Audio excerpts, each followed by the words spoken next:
Silakan kelompok 1 siapa?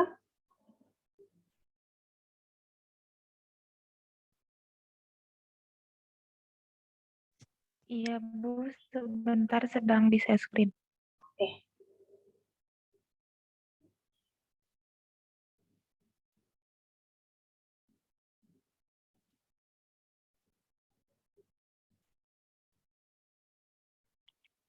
Assalamualaikum warahmatullahi wabarakatuh. Selamat pagi teman-teman semua dan Ibu. Hari ini saya kelompok 1 akan mempresentasikan mengenai infeksi genital pada Ibu Nifas. Anggotanya ada Ayu Agustin, saya sendiri Kika Siti Valda, Leti Alia, dan Suhartini. Yang pertama ada definisi akan dijelaskan oleh Ayu. Definisi infeksi nifas adalah infeksi pada traktus genitalia. Traktus genitalia itu saluran vagina. Setelah persalinan, biasanya dari endometrium, bekas insersi plasenta. Infeksi nifas adalah semua peragangan yang disebabkan oleh masuknya kuman-kuman ke dalam alat-alat genitalia pada waktu persalinan dan nifas. Infeksi nifas atau sepsi puerperalis adalah infeksi pada traktus genitalia. Gejalanya yaitu yang pertama vagina berwarna merah dan keputihan, gejala pada daerah kemaluan, perih pada lubang vagina, keluar cairan berbau tak sedap, vagina terasa panas dan terbakar, demam tinggi dan menggigil, nyeri pada perut, bawah kiri dan kanan, mual dan muntah. Selanjutnya ada penyebab akan dijelaskan oleh Suhartini. Selanjutnya di sini ada penyebab terjadinya infeksi genital pada ibu nifas. Yang pertama di sini semua keadaan yang bisa menurunkan daya tahan tubuh. Di sini ada pendarahan yang bisa membuat ibu lemas. Yang kedua di sini ada anemia, juga bisa menurunkan imun karena mudahnya terserang penyakit. Selanjutnya di sini ada nutrisi buruk, bisa memudahkan penyakit infeksi itu menyerang. Lalu selanjutnya ada status sosial ekonomi rendah. Jadi ibu ekonominya itu tidak baik, terus karena tidak baik itu jadi perawatan kepada diri sendirinya juga kurang baik. Yang kedua, imun tubuh ibu yang kurang baik. Selanjutnya di sini ada partus lama, terutama dengan ketuban pecah lama. Dengan ketuban pecah lama ini bisa menyebabkan infeksi. Selanjutnya ada tindakan bedah vagina yang menyebabkan perlukaan pada jalan lahir. Yang selanjutnya di sini ada tertinggalnya sisa plasenta, selaput ketuban, dan bekuan darah.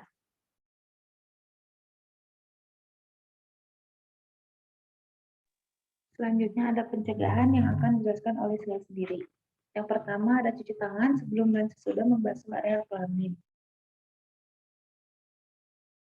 Mau BAK atau mau personal hygiene atau mau membersihkan area kelamin, kita sebaiknya cuci tangan dulu karena kan kita nggak tahu nih kita sebelumnya megang apa gitu, bisa jadi apa yang kita pegang sebelumnya itu di situ tuh terdapat infeksi, terdapat bakteri-bakteri jahat gitu yang bisa menginfeksi area kelamin. Nah, maka dari itu sebaiknya sebelum kita membasuh atau membersihkan area kelamin itu ada baiknya kita cuci tangan dulu yang bersih gitu pakai sabun. Terus kalau misalkan udah selesai ngebersihin juga, kita sebaiknya cuci tangan lagi gitu. Terus yang kedua ada alat yang dipakai selama persalinan harus steril. Nah, sebelum kita menolong persalinan ke ibu yang mau bersalin itu, sebaiknya kita harus memastikan dulu gitu kalau si alat-alat yang mau dipakainya itu udah steril gitu, udah disterilin sebelumnya gitu. Terus yang selanjutnya ada membasuh area kelamin dari area depan ke belakang. Terus yang selanjutnya ada menggunakan pembalut khusus melahirkan. Terus yang itu yang pembalut yang ukurannya itu besar, terus panjang, kan suka ada kalau misalkan di kalau nolong-nolong persalinan gitu kan suka ada pembalut yang ukurannya besar, terus panjang juga, terus juga si ibunya harus sering-sering dicek tuh pembalutnya gitu. Takutnya kan si pembalutnya udah penuh atau gimana gitu, kalau udah nggak nyaman kayak gitu kan harus segera diganti gitu. Jadi digantilah secara teratur gitu si pembalutnya bentuknya gitu. Terus harus sering dicek juga. Gitu. Terus yang selanjutnya ada gunakan pakaian dalam yang menyerap keringat.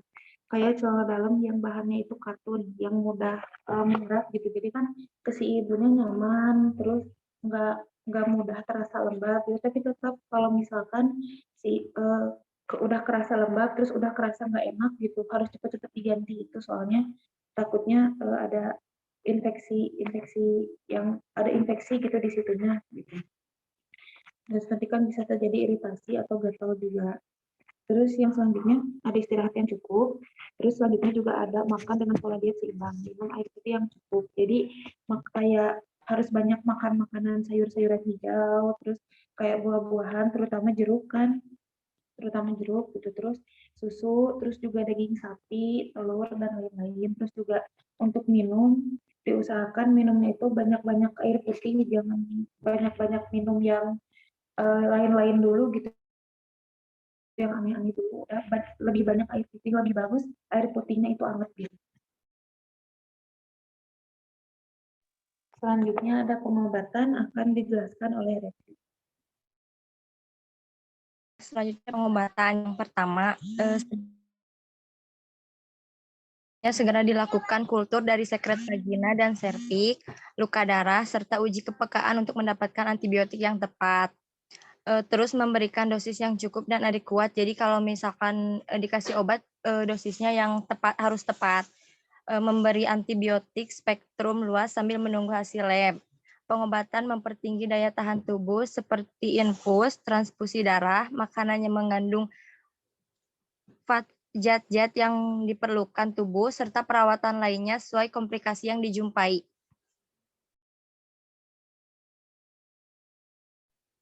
Selanjutnya ada asuhan kebidanan.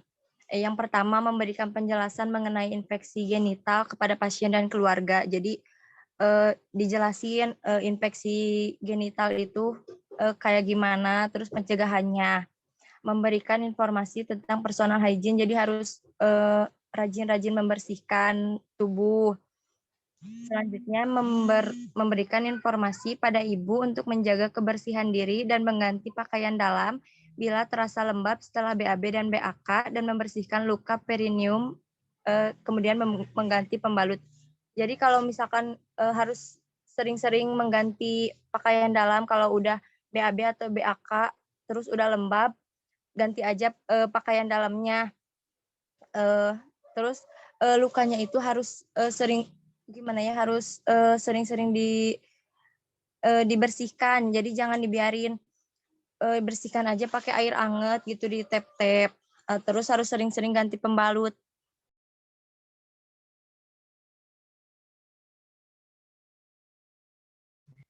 Sekian presentasi dari kelompok kami. Terima kasih.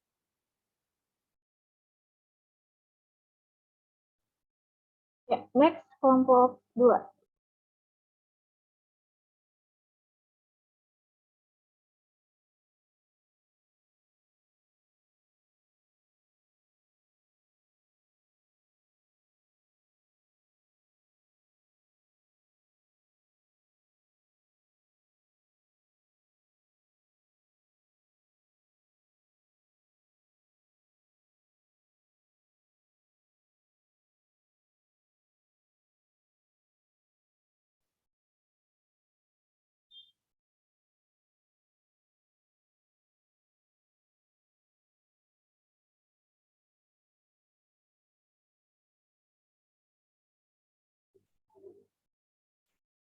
Kelompok 2 lagi dipersiapkan ya? Iya, Ibu, ini lagi coba masuk Zoom-nya, tapi nggak bisa dari laptop. Boleh minta waktu sebentar? Oke, enggak. Atau kalau misalnya ini boleh ke kelompok 3 dulu sambil menunggu kelompok 2? Oh iya. Boleh nggak kelompok? Tapi ini sudah ini kelompok Dianova. Dianova kelompok berapa? Kelompok 2, Ibu. Oke, bisa ya. Ya, enggak. Silakan kelompok 2.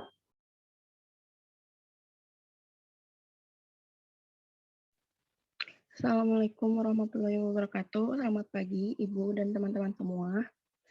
di sini kami kelompok 2 akan mempresentasikan tentang infeksi saluran kemih.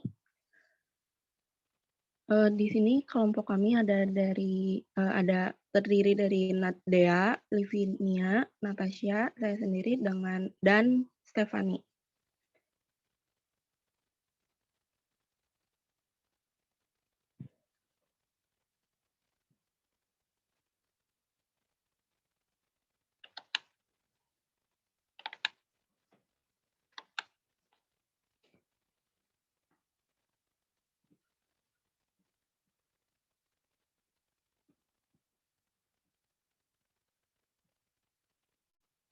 Yang pertama, pengertiannya akan dijelaskan oleh Dea. Pengertian infeksi saluran kemih. Nah, infeksi saluran kemih atau singkatannya ISK adalah infeksi bakteri yang terjadi pada saluran kemih. Terjadi infeksi saluran kemih pada masa nifas relatif tinggi dan hal ini dihubungkan dengan hipotoni kandung kemih akibat trauma kandung kemih waktu persalinan. Nah, jadi infeksi saluran kemih itu biasanya terjadinya tuh pada masa nifas karena masa nifas tuh relatif lebih tinggi untuk mengalami infeksi saluran kemih ini. Nah, biasanya tuh akibatnya tuh trauma pada persalinan. Nah, trauma persalinannya tuh karena sering pemeriksaan dalam yang sering, kontaminasi kuman dari perineum, atau kateterisasi yang sering menurut Kesnadi 2005.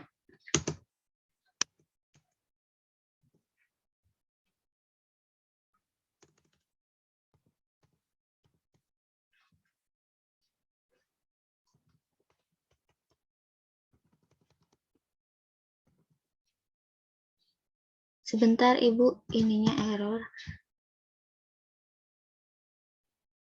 Iya, coba back dulu, stop share dulu, nanti masuk lagi, share screen lagi.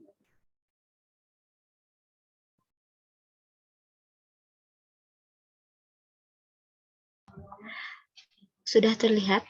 Ya, sudah. Enggak. Nah, ini tuh penyebabnya tuh karena apa sih bisa terjadi infeksi saluran kemih itu? Nah, yang pertamanya itu pemeriksaan dalam yang sering. Nah, pemeriksaan dalam yang sering itu kan biasanya pemeriksaan dalam itu 4 jam sekali ya. Nah, ini tuh yang seringnya tuh bisa 30 menit gitu, cek lagi, 30 menit, cek lagi. Nah, itu juga bisa menyebabkan infeksi saluran kemih gitu. Terus yang kedua, kontaminasi kuman dari perineum. Nah, kuman dari perineum masuk ke saluran kemih. Terus kateterisasi yang sering. Nah, kateter yang sering gitu nih. Jadi si perawatannya tuh kurang bersih gitu, yang harusnya 5 hari sekali ganti baru misalnya ini terus dipakai gitu. Nah, itu nggak boleh. Nah, itu tuh bisa menyebabkan infeksi saluran kemih. Terus nutrisi yang buruk gitu ya. Ibunya tuh nggak makan nutrisi yang baik tuh. Terus defisiensi zat besi atau malnutrisi juga bisa. Terus persalinan yang lama juga bisa menyebabkan infeksi saluran kemih.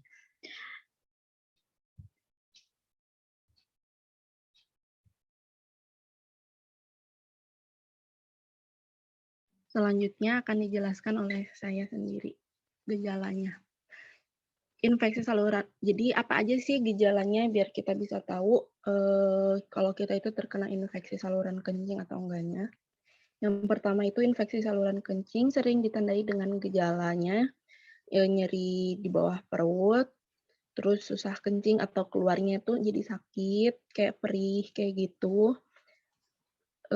Terus yang ketiga sering berkemih dan tidak dapat ditahan atau beser. Terus yang keempat retensi urin. Terus yang kelima demam, keenam menggigil. Terus yang ketujuh perasaan mual dan muntah, kedelapan lemah, dan yang kesembilan itu nyeri pinggang.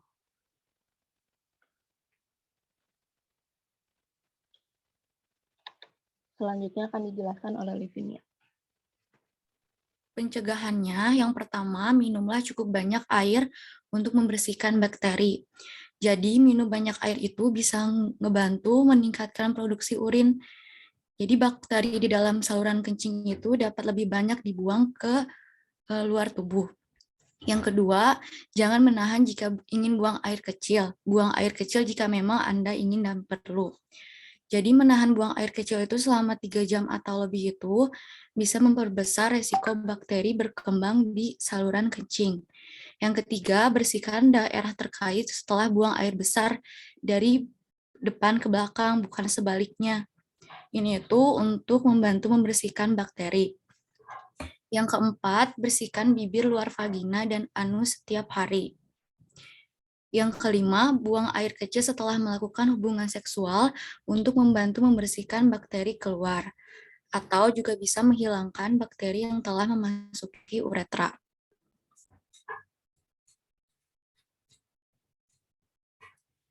Yang keenam, jaga daerah kemaluan tetap kering dengan mengenakan celana dari bahan katun. Nah, hindari juga celana jeans ketat atau yang berbahan nilon, karena bisa juga ngebuat kulit menjadi lembab dan menimbulkan bakteri. Yang ketujuh, jangan menggunakan pembersih organ intim yang penggunaannya dimasukkan ke dalam vagina, karena itu dapat menimbulkan iritasi. Cukup gunakan yang di area vulva. Yang kedelapan, pertimbangkan untuk tidak memilih diafragma, krim spermisida, atau kondom yang tidak berpelumas sebagai alat kontrasepsi. Karena kalau pakai itu bahan-bahan tersebut itu dapat memicu pertumbuhan bakteri.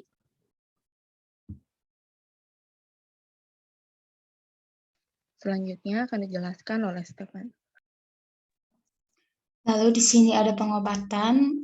Infeksi saluran kemih awal dapat diobati dengan ampicillin 250 mg 4 kali sehari atau nitrofurantoin 100 mg per oral 4 kali sehari.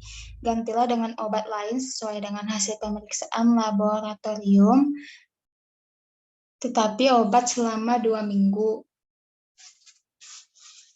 Untuk mengatasi keluhan urgensi dan urinari itu keluarnya urin tidak terkendali, berikan peridium 100 mg 4 kali sehari. Keluarkan cairan secara paksa jika diperlukan dan asam kanurin atau vitamin C. Berikan obatan algetik, pencahar, dan antipiretik jika diperlukan. Pengobatan antibiotik yang terpilih meliputi golongan nitrofurantoin, sulfonamide, trimetroporin, sulfamethoxazole atau cefalosporin. Banyak penelitian yang melaporkan resistensi mikrobal terhadap golongan penisilin.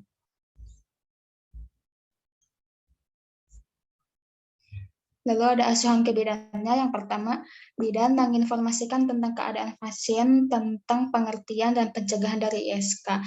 Jadi bidannya itu menginformasikan kepada pasiennya itu keadaan pasiennya kayak gimana, terus dijelaskan juga pengertian dari ISK dan pencegahan dari ISK. Lalu yang kedua, bidan menganjurkan ibu minum banyak air putih. Jadi kalau ibunya banyak minum, ibunya juga pasti sering buang air kecil, jadinya bakterinya itu ikut kebuang pada saat BAK gitu. Terus ibunya disuruh jangan menahan kencing, biar bakterinya itu nggak berkembang biak dan tambah menginfeksi saluran kemih. Lalu yang ketiga ada beri KIE tentang personal hygiene. Jadi kita langsung ngomong ke ibunya gitu, cara personal hygiene, terus caranya yang benar gimana, misalnya yang seperti tadi, habis BAB atau BAK ceboknya dari depan ke belakang, terus suruh ibunya juga rajin mandi, dan lain-lain. Lalu yang keempat,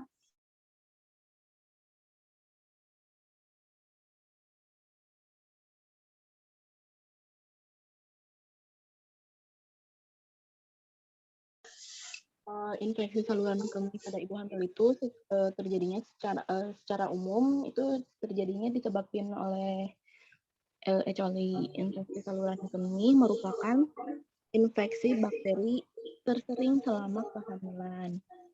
Nah, hal itu disebabkan karena perubahan anatomi dan fisiologinya. Infeksi saluran kemih pada ibu hamil juga ada dipengaruhi oleh beberapa faktor, yaitu bisa usia ibu hamil, usia kandungan, jumlah kehamilan, terus bisa juga karena sosioekonomi, pendidikan, dan aktivitas seksualnya. Sekian dari kelompok 2. Terima kasih.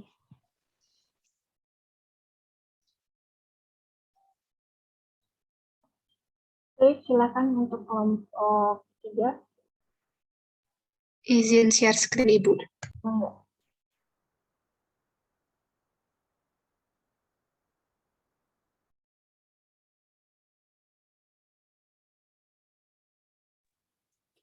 Selamat pagi, Ibu dan teman-teman. Kami kelompok 3 akan menjelaskan tentang infeksi saluran pernapasan atas. Anggota kelompok 3 pertama ada Desi Megawati, Mila Nurul Saadah, Nadia Aulia, dan Suksma Indah Dianita. Yang pertama, definisi akan dijelaskan oleh Desi. Ya, di sini saya akan menjelaskan tentang definisi dari infeksi saluran pernapasan atas. Jadi, infeksi saluran pernapasan atau yang disebut dengan ISPA atau URTI. URTI ini singkatan dari Upper Respiratory Tract Infection, yang artinya infeksi saluran pernapasan atas. Jadi infeksi ini tuh terjadi di bagian atas tubuh gitu, di bagian atas seperti di rongga hidung, sinus, dan tenggorokan.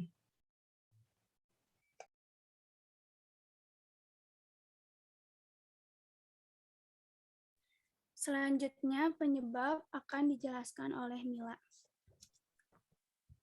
Penyebabnya tertular dari pasien lain, kurang gizi seperti kurang mengonsumsi makanan yang bergizi. Yang ketiga, lingkungan kurang sehat seperti berada di lingkungan yang banyak pabrik, terus pembakaran sampah, terus debu kendaraan. Terus yang keempat, kurangnya daya tahan tubuh juga bisa menyebabkan karena penurunan imun seperti kurangnya asupan nutrisi. Yang kelima, kurangnya sirkulasi udara di rumah. Kurangnya sirkulasi juga bisa menyebabkan karena debu-debu yang ada di rumah nggak keluar karena sirkulasinya itu sangat kurang.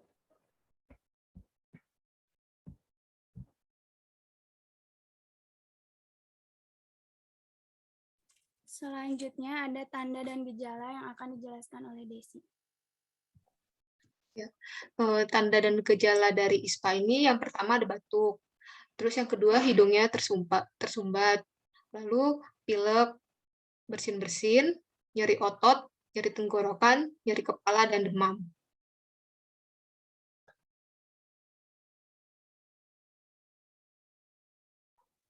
Selanjutnya, pencegahan akan dijelaskan oleh Nadia. Di sini saya akan membahas pencegahan infeksi pernapasan atas. Yang pertama, mengonsumsi makanan sehat dan bergizi seimbang. Jadi kita harus memperhatikan pola makan, harus mengonsumsi makan sehat dan bergizi seimbang. Yang kedua, berolahraga secara teratur. Yang ketiga, berhenti merokok dan menghindari asap rokok. Asap rokok itu adalah zat yang bisa merusak paru-paru dan sistem pernapasan secara perlahan. Jadi sebaiknya dihindari. Yang keempat, ada mengurangi tingkat stres. Stres dapat mempengaruhi berbagai fungsi tubuh, termasuk menimbulkan sesak nafas. Yang kelima, ada menghindari kontak langsung dengan pengidap infeksi. Infeksi saluran pernafasan itu disebabkan kuman patogen, seperti bakteri, virus, jamur, atau parasit. Penularan kuman patogen ini bisa terjadi saat seseorang menghirup percikan cairan dari saluran nafas, salah satunya dari percikan saluran nafas si penderita infeksi saluran ini. Jadi disarankan menghindari kontak langsung dengan pengidap infeksi. Yang keenam, ada mencuci tangan setelah melakukan kegiatan. Mencuci tangan sebelum juga penting. Mencuci tangan sebelum dan setelah melakukan kegiatan. Penularan infeksi ini bisa terjadi saat seseorang menyentuh benda-benda yang sudah terpapar virus atau bakteri penyebab infeksi saluran pernafasan, dan kemudian tanpa disengaja memegang hidung atau memakan makanan tanpa mencuci tangan sebelumnya. Jadi mencuci tangan sebelum dan setelah melakukan kegiatan itu penting. Yang selanjutnya, selalu menutup mulut dan hidung setiap bersin atau batuk. Gunakan sapu tangan atau tisu untuk menutup mulut ketika bersin atau batuk. Itu untuk mencegah penyebaran penyakit ke orang lain. Kemudian ada menjaga kebersihan diri dari barang-barang sekitar. Mendapatkan vaksin flu. Vaksin flu itu untuk melindungi diri dari infeksi saluran pernafasan, khususnya bagi anak-anak. Dan bagi ibu yang memiliki bayi, dianjurkan untuk menyusui bayinya untuk membantu memperkuat sistem kekebalan tubuh bayi.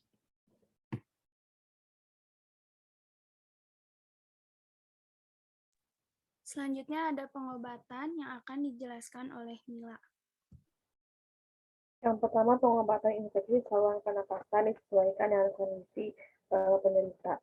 Yang kedua, untuk membantu gejala, meredakan gejala, itu harus dengan mengonsumsi makanan yang bergizi, terus istirahat hangat, dan meminum air putih yang banyak. Yang ketiga, bila demam, konsumsi obat pereda demam. Yang keempat, jika gejala infeksi saluran pernapasan tidak sembuh atau bertambah parah, segera ke bidan atau dokter agar diberikan penanganan lebih lanjut.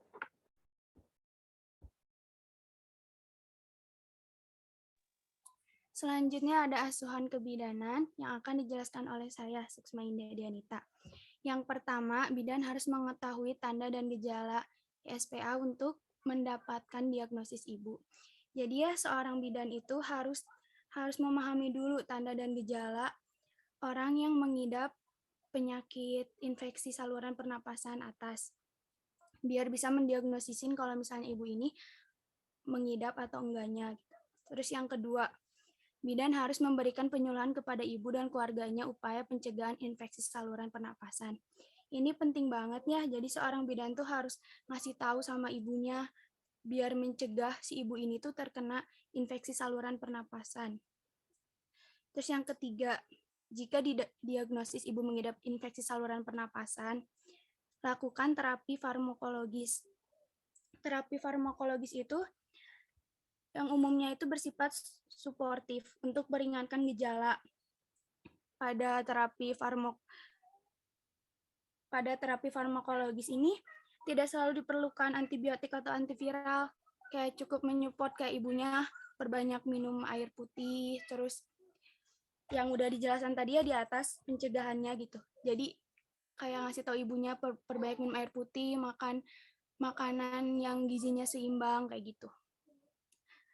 Terus menggunakan dekongestan atau mukolitik dan antibiotik jika perlu. Ya, ini jika perlu bisa menggunakan obat-obatan ini. Obat-obatan itu bisa menyembuhkan flu, pilek, alergi kayak gitu. Terus sebagian besar ISPA dapat sembuh sendiri dalam waktu 14 hari. Namun pada kasus yang berat diperlukan rawat inap. Ya, jadi pakai dulu ini terapi farmakologis karena biasanya sembuh sendiri selama 14 hari. Terus yang keempat, bidan harus memberikan dukungan kepada ibu agar ibu dapat mengupayakan pencegahan ISPA. Jadi dukungan bidan juga sangat penting gitu. Biar si ibunya itu mau mencegah ISPA, melakukan upayanya itu si ibunya mau gitu. Terus yang kelima, bidan juga harus memberikan dukungan kepada ibu yang mengidap ISPA agar ibu cepat sembuh. Ya, dukungan bidan juga penting ya buat ibu yang udah didiagnosis gitu mengidap ISPA biar ibunya tuh semangat untuk sembuh. Seperti itu. Terus kesimpulan dari presentasi kami, infeksi saluran pernapasan atas atau ISPA atau bisa disingkat URTI juga, adalah infeksi yang terjadi pada rongga hidung, sinus, dan tenggorokan. Beberapa penyakit yang termasuk dalam infeksi ini adalah pilek, sinusitis, tonsilitis, dan laringitis. Dan peran bidan juga penting untuk mengetahui pengobatan, pencegahan, tanda dan gejala, penyebabnya. Sekian, terima kasih.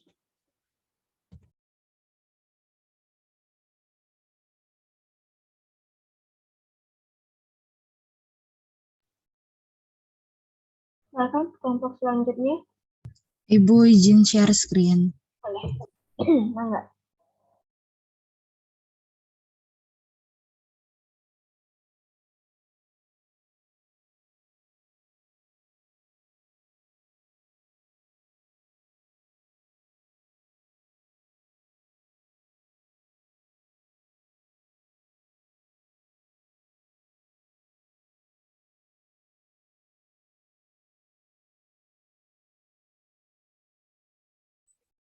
Assalamualaikum warahmatullahi wabarakatuh. Selamat pagi, Ibu dan teman-teman. Di sini saya perwakilan dari kelompok 4 akan menjelaskan infeksi payudara. Kelompok kami terdiri dari Amanda, Bella, Dini, Eka, dan juga Syafitri. Untuk pengertian infeksi payudara akan dijelaskan oleh Amanda. Yang pertama ada pengertian infeksi payudara.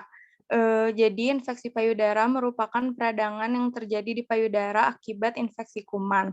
Biasanya infeksi payudara atau secara medis disebut mastitis lebih banyak dialami oleh wanita yang sedang menyusui.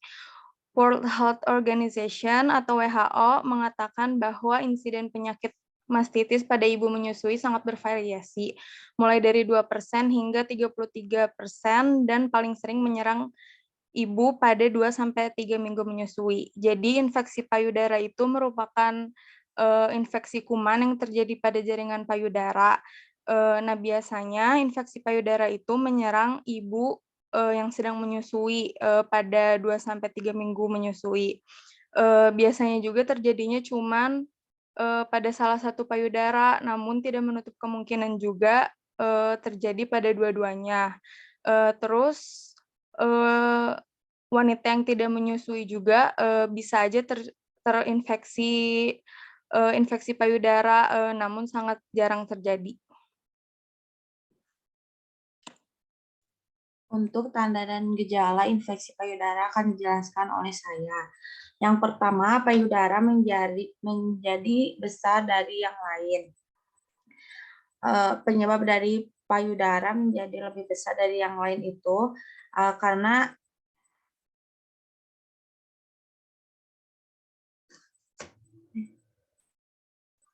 sebagian besar payudara itu bentuknya tidak simetris, yaitu bisa berbagai variasi ukuran. 95% wanita itu mengalami gejala payudara yang asimetris. Kondisi ini normal, tidak perlu dikoreksi karena perubahan pubertas karena produksi hormon estrogennya. Kemudian yang kedua, payudara sensitif. Payudara sensitif ini disebabkan oleh fluktuasi pada puting yang dipengaruhi oleh kadar estrogen dan progesteron. Kemudian yang ketiga, payudara terasa sakit dan terasa terbakar ketika sedang menyusui. Rasa sakit ini akan semakin parah jika tidak diobati, termasuk jika disentuh juga akan terasa sakit. Kemudian yang keempat, adanya benjolan. Benjolan ini disebabkan oleh adanya penebalan pada jaringan payudara, kemudian terasa gatal. Payudara itu akan terasa gatal pada daerah yang terinfeksinya. Kemudian panas dingin, yang ketujuhnya keluar air dari puting seperti nanah. Jika keluar cairan seperti itu, maka harus segera diberikan obat untuk mengatasinya. Yang kedelapan, kulit payudara kemerahan. Disebabkan oleh karena adanya peradangan pada kulit payudara. Yang kesembilan, demam lebih dari 38,3 derajat Celcius.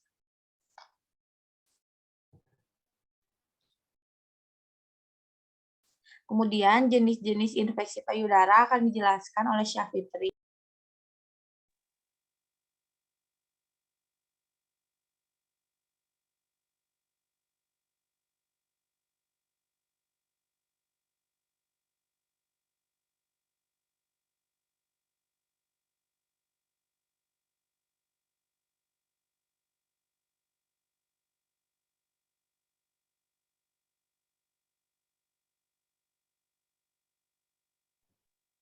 Iya, Kak Fitri. Kak Fitri ada di room ini?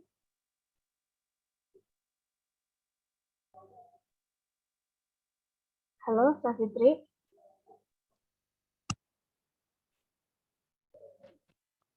Terdengar, Bu? Tidak terdengar. Yang ini baru terdengar. Oke. Silakan. Jenis-jenis infeksi payudara. Yang pertama, laktasi, jenis infeksi yang menyerang wanita menyusui. Yang kedua, periduktal, yaitu wanita dan perokok menopause dan pasca menopause lebih rentan mengalami mastitis. Periduktal disebut juga ekstasia saluran susu.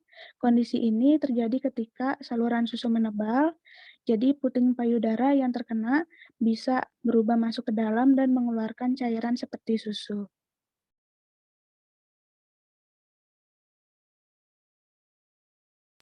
Kemudian ada penyebab infeksi payudara akan dijelaskan oleh saya. Penyebab sebagian besar infeksi payudara adalah bakteri Staphylococcus aureus yang menyebabkan apa yang umumnya dikenal sebagai Staphylococcus Streptococcus agalactiae adalah penyebab paling umum yang kedua. Penyebab infeksi payudara pada wanita menyusui bisa disebabkan oleh ASI yang menumpuk karena penumpukan ASI berlebih akan mengundang bakteri yang masuk dan menyebabkan infeksi payudara. Kemudian pada wanita yang tidak menyusui bisa disebabkan karena adanya luka di kulit payudara yang menjadi jalan masuknya bakteri. Kemudian penyebabnya juga bisa terjadi karena pengosongan payudara yang tidak sempurna dan membuat payudara terasa bengkak dan keras. Saluran payudara yang tersumbat menyebabkan ASI kembali dan infeksi. Bakteri yang masuk ke payudara dari permukaan kulit atau mulut bayi bisa masuk ke saluran susu melalui celah-celah di putih.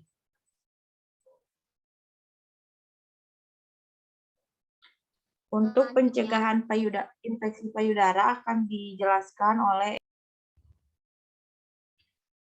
Selanjutnya ada pencegahan infeksi payudara. Yang pertama, sering menyusui bayi secara langsung atau direct breastfeeding karena akan memastikan pengosongan payudara lebih optimal daripada memompa.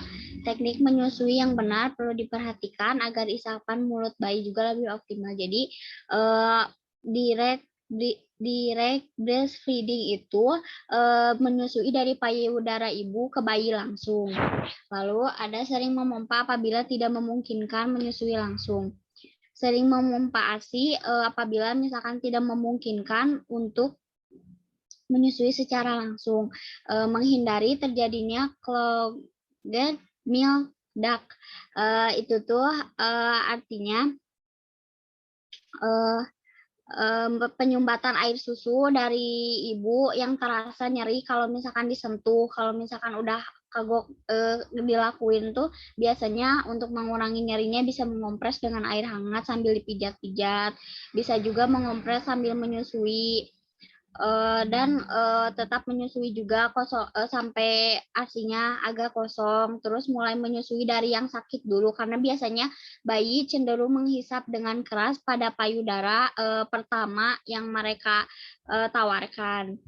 Terus hindari penggunaan sabun ketika membersihkan puting susu. Selanjutnya, pijat payudara secara teratur untuk memperlancar saluran ASI. Bisa juga perbanyak konsumsi cairan atau air putih untuk mencegah dehidrasi. Jaga juga kondisi ibu biar cukup istirahat sama gizi yang cukup. Bisa meminta bantuan suaminya buat menjaga bayinya, biar si ibunya juga bisa istirahat cukup, biar nggak mudah sakit. Terus hindari juga penggunaan bra menyusui yang terlalu ketat.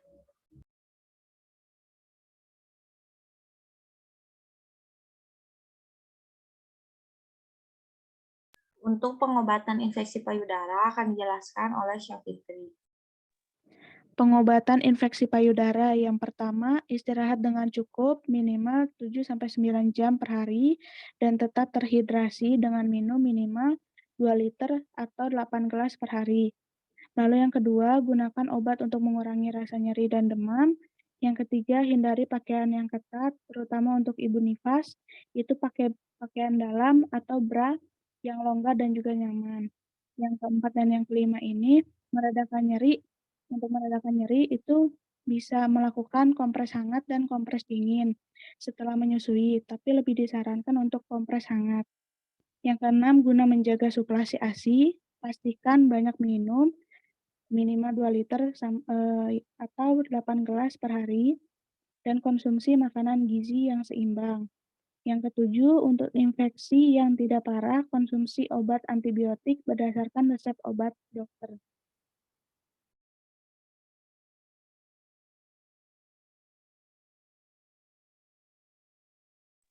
Kemudian untuk asuhan kebidanannya dijelaskan oleh Bella. Oke, di sini bidan mempunyai tugas ya atau asuhan bidan. Yang pertama, menjelaskan hasil pemeriksaan pada ibu bahwa ibu ada pembengkakan pada payudara dan terasa nyeri yang merupakan tanda infeksi pada payudara. Jadi bidan ngejelasin kan kalau contohnya si pasien tersebut mengalami pembengkakan payudara.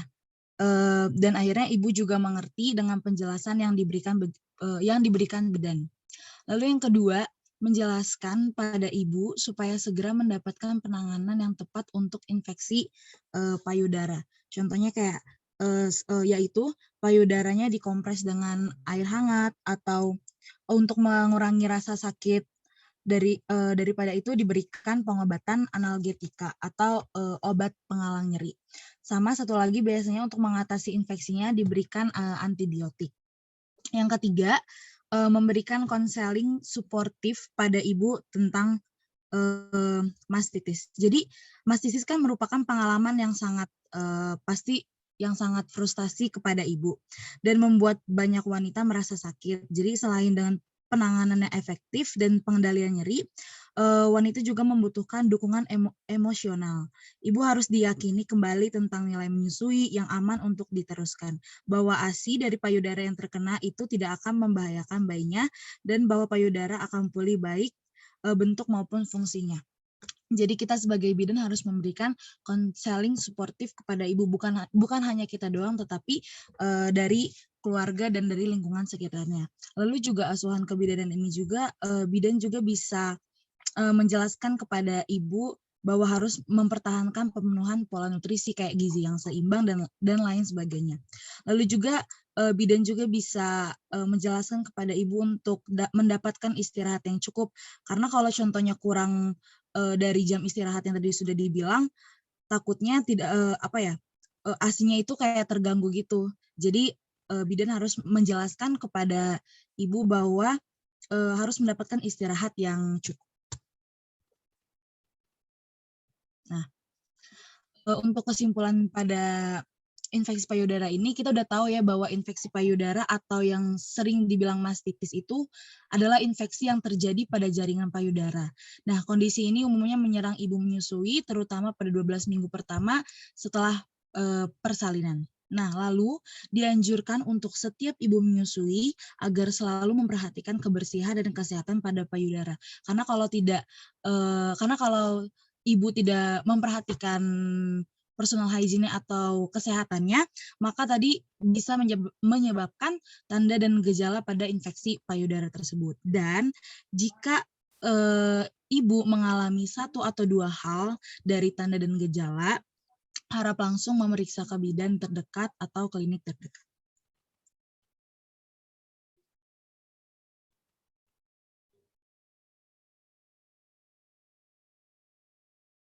Baik, selesai presentasi 4 kelompok, kita akan memasuki sesi diskusi. 2 pertanyaan untuk setiap kelompok. Nanti teman-teman yang ingin bertanya, silahkan, dan ditujukan untuk kelompok berapa. Enggak. 2 pertanyaan untuk satu kelompok, ya. Silakan untuk kelompok 1 ada? Ada pertanyaan untuk kelompok 1? Kelompok 2? 3, 4. Ibu izin bertanya untuk kelompok 3. Iya, mangga.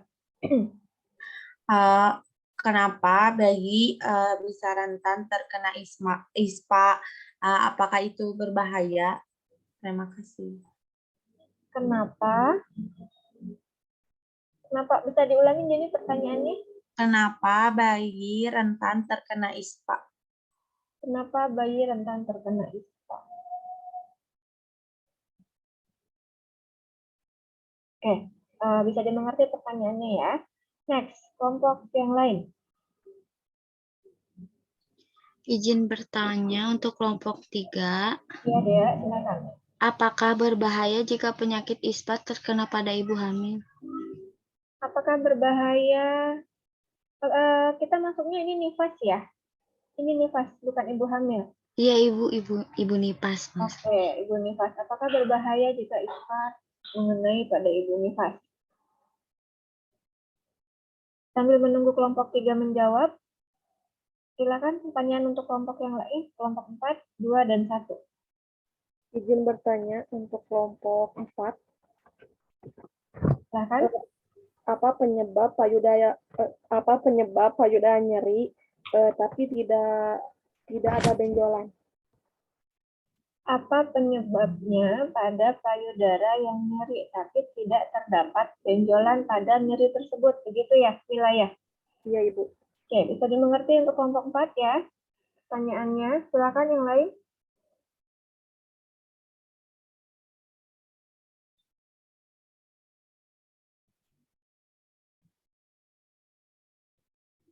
Silakan untuk kelompok 4, 2, dan 1.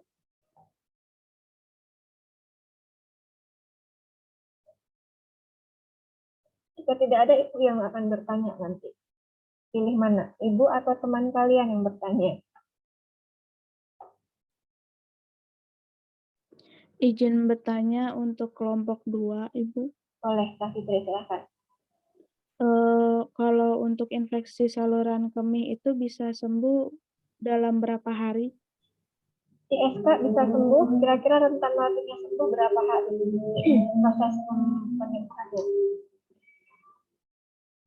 Next, yang lain?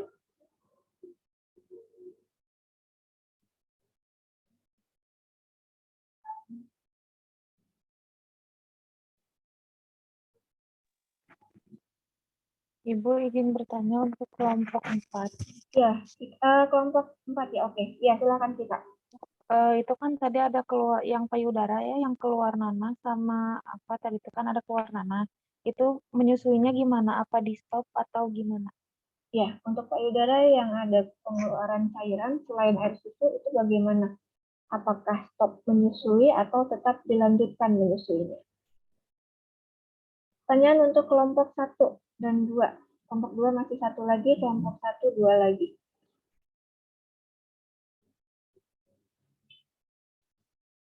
Pertanyaan untuk kelompok 1 dari Ibu. Coba kelompok jelaskan cara perawatan luka perineum yang baik. Misalnya ini ibunya ada luka jahitan nih. Ada luka jahitan, dia masa nifas. Kita harus mewaspadai jangan sampai terjadi infeksi pada luka jahitan tersebut. Bagaimana cara perawatan luka jahitan perineum yang baik dan benar? Oke, sambil menunggu pertanyaan yang lain, silakan kelompok 3 bisa memberikan jawaban dari pertanyaan teman-teman.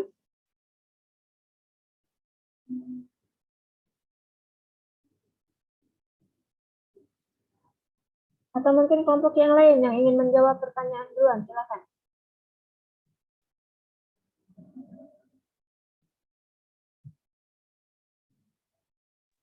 Ibu mau coba jawab pertanyaan.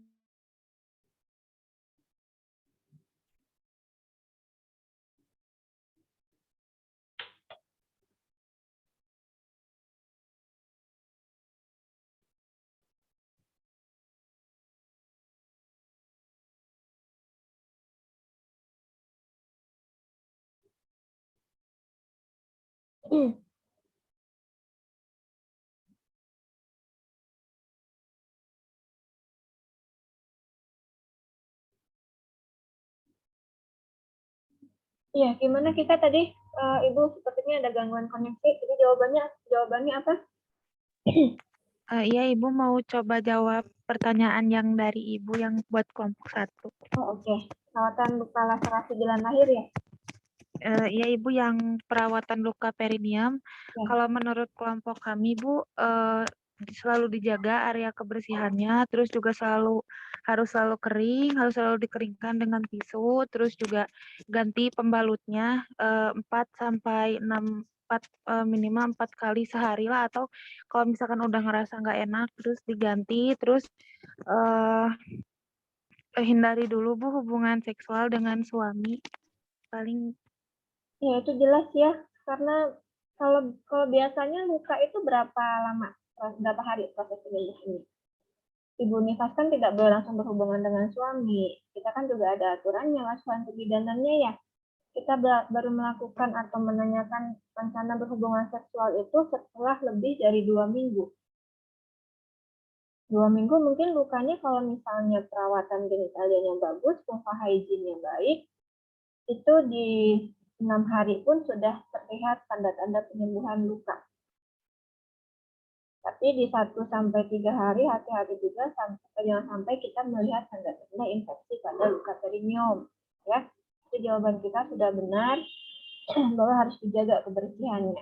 Hygiene yang benar, ganti pembalutnya minimal 4 kali atau senyaman mungkin. Terus apa lagi tadi kita ya? Terus tetap kering. Selalu kering Bu, terus kalau mau cebok usahain pakai air hangat gitu. Kenapa harus pakai air hangat? Biar nggak sakit Bu ke ibunya, terus juga mengurangi shock juga kan kalau pakai air dingin kan jadi suka kayak agak dingin gitu dengan Bu, jadi kayak gimana, kayak nggak enak dengan kalau pakai air dingin kan, mungkin kalau pakai air hangat bisa mengurangi rasa sakit ke ibunya. Iya, betul. Ya, sudah jelas jawabannya untuk teman-teman semua yang pertanyaan dari Ibu ya. Oke, silakan kelompok yang lain. Ibu izin menjawab pertanyaan yang dari Kika. Oke.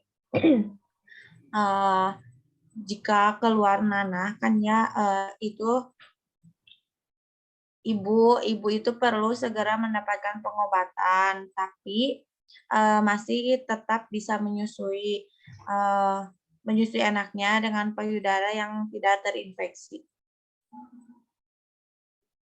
Sudah paham kita? Iya, udah, makasih ya. Berarti dimulai menyusui dengan payudara yang tidak terinfeksi sambil ibunya mendapatkan pengobatan gitu ya Dini ya? Iya Ibu. Nah, asuhan bidannya apa untuk kasus seperti itu? Ini nyambung nih. Memberikan konseling Ibu pada ibunya untuk segera diberi pengobatan yang payudara yang terinfeksinya. Hal yang bisa Ibu lakukan di rumah apa? Untuk mengurangi infeksi tersebut. Apa bisa mengkompres bagian yang sakit agar tidak terlalu nyeri, atau tetap keluarkan air susu, atau misalnya kalau memang dia sudah bernanah, keluarkan perlahan. Gitu, agar ibunya tidak tambah nyeri atau bengkak. Oke, next, jawaban yang lain, pertanyaan yang lain. Ibu izin menjawab pertanyaan yang dari Safitri. Iya, silakan Natasha. Tadi kan pertanyaannya berapa lama untuk penyembuhannya. Kalau misalkan yang belum begitu parah, kayak masih baru gejala-gejala aja, yang masih ringan gitu, itu biasanya bisa 1-3 hari. Tapi kalau misalkan yang udah benar-benar infeksinya parah banget, itu bisa sekitar 7-10 hari, bahkan bisa lebih. Nah, kalau yang udah parah banget, biasanya dikasih antibiotik dari bidan, harus dikasih antibiotik. Terus harus dikonsultasikannya lagi juga ke yang lebih berwenang kayak dokter gitu. Terus selama di nanti asuhan itu kalau misalkan di rumah dia harus kayak kalau habis buang air kecil Dibersihkannya itu dari depan ke belakang, jangan terus jangan pakai alat pembersih yang sampai dimasukkan ke dalam vagina, cuman yang cukup di vulvanya aja, jangan sampai ada benda asing yang masuk ke situ. Terus harus dibersihkan benar-benar bersih, jangan pakai airnya juga harus yang bersih, jangan sampai airnya tuh yang kayak yang menggenang udah lama, yang kayak gitu jangan. Terus kalau bisa dikasih antiseptik kayak Dettol gitu, biar kuman-kumannya juga nggak ada kuman-kuman di airnya. Seperti itu. Sudah cukup. Udah jelas, Syafitri.